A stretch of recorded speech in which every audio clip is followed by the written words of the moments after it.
Good morning. हम लोग पढ़ रहे थे पाठ 8 आपको जातीय व्यवस्था की चुनौतियां, जिसमें हम लोग पिछले वीडियो में देखा कि किस प्रकार 4 वर्णों में बांटा गया है हमारे प्राचीन धर्मशास्त्रों में। कर्म के आधार पर और काम के आधार पर उसको बांटा गया। 4 वर्गों में समाज का बंटवारा किया गया था, ब्राह्मण, क्षत्रिय, वैश्य और शूद्र। लेकिन धीरे धीरे वो जन्म के आधार पर उसको आधारित हो गया।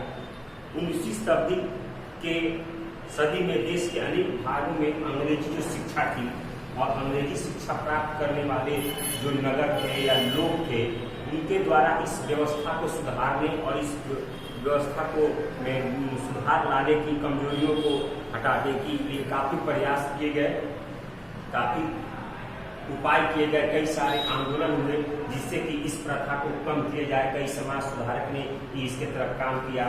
जाति प्रथा की आलोचना आरंभ हुई, यानी हर जगह जाति प्रथा की आलोचना शुरू हो गई, जो समाज में जो असमानता का कारण बनी हुई थी उसके धीरे धीरे सारे जगहों पे आलोचना हो गई। शिक्षित वर्ग द्वारा इसके उपाय के कई सारे उपाय सुझाए गए जिसको दूर करने की। हालांकि कहने का अर्थ ये है कि इसमें पढ़े लिखे जो लोग थे उनके द्वारा इस बुराइयों को दूर करने का सफल एक प्रयास किया गया और कि जो समाज में ये बुराई है इसको कहीं ना कहीं दूर किया जाए, ताकि समाज के सभी वर्गों का उत्थान हो, समाज के सभी वर्गों का विकास हो और उनके बीच आपसी एक भाईचारा की भावना पैदा हो, आपसी बराबरी का एक भावना पैदा हो। इस कोशिश में कई सारे हमारे समाज सुधारक काम कर रहे थे। यह एक विदेश से आज़ाद होने की लड़ाई लड़ रही थी, यानी हम एक तरफ विदेशों से आज़ाद होने की लड़ाई लड़ रहे थे और दूसरी तरफ ऐसी कुरीतियों को, ऐसी कुप्रथाओं को दूर करने के हम लोग लड़ाई भी अपने अंदर लड़ रहे थे। जो अनुचित जो परंपरा है उसका अंत चाहते थे, यानी जो ये उचित नहीं है, अनुचित परंपरा है, उसको हमेशा के लिए समाप्त करना चाहते थे हमारे समाज सुधारक। चूंकि धर्म और सुधार आंदोलन, धर्म और समाज सुधार आंदोलन का उद्देश्य एक भेदभाव रहित समाज बनाने था, यानी धर्म और समाज सुधार का एक ही मूल मंत्र था, एक ही इसका उद्देश्य था कि समाज जो हो वो आपको भेदभाव रहित हो, किसी प्रकार की कोई भेदभाव समाज में विद्यमान नहीं है। इसलिए जातीय भेदभावों को दूर करने के लिए विशेष महत्व दिया गया है। एक दूसरे वर्ग में, समाज में अगर कई वर्ग के लोग रहते हैं तो हर एक वर्ग में जो दूरियां हैं उसको कम करने के प्रयास किए जाए, उसको कम किया जाए।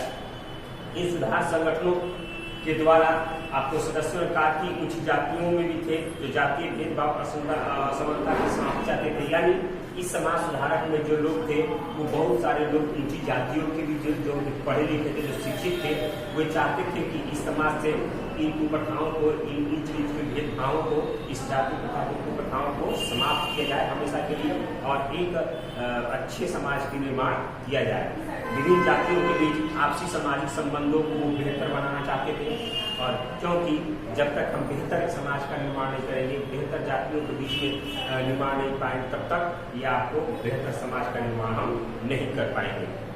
क्षत्रियों और वैश्यों के बीच जाति प्रथा इतनी कठोर और संकीर्ण नहीं थी, यानी क्षत्रिय जो थे और जो आपको वैश्य थे उनके बीच जो जाति प्रथा थी वो इतनी कठोर नहीं थी, काफ़ी लचीली थी।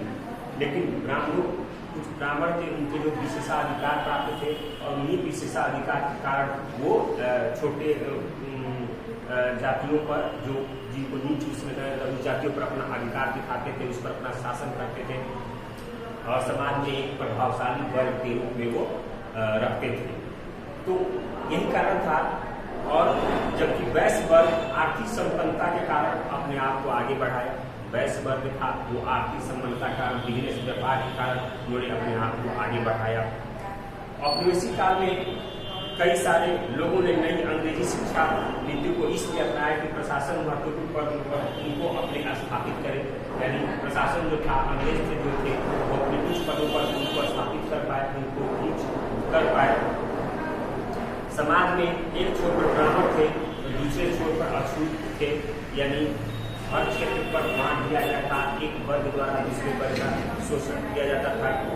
दूसरी ओर 19वीं शताब्दी के दूसरे हिस्से में निम्न जातियों के अंदर, निम्न जाति जो थे छोटे जाति, उनके अंदर से भी जातीय भेदभाव के खिलाफ आवाज उठाई गई एवं उनके द्वारा सामाजिक समानता और न्याय, उनके द्वारा जो छोटे जाति के जो लोग थे उनके द्वारा सामाजिक न्याय की, समानता की मांग के लिए कई सारे आंदोलन शुरू किए गए।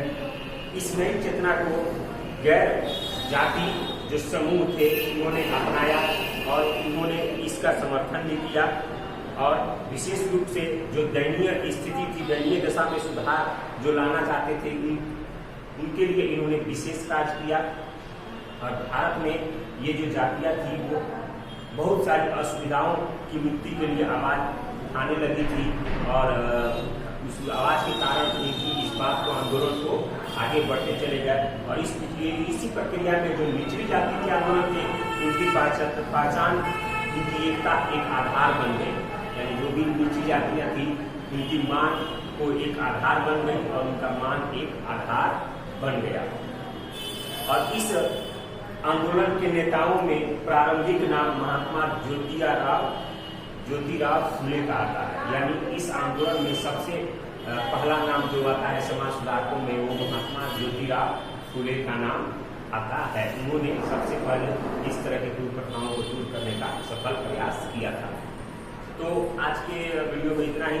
अगले वीडियो में हम ज्योतिराव फुले के बारे में पढ़ेंगे, उन्होंने क्या क्या सुझाव दिए, क्या क्या वो प्रयास किए, सफल प्रयास इस कुप्रथाओं को दूर करने के लिए। तो अगले वीडियो में मिलेंगे। धन्यवाद।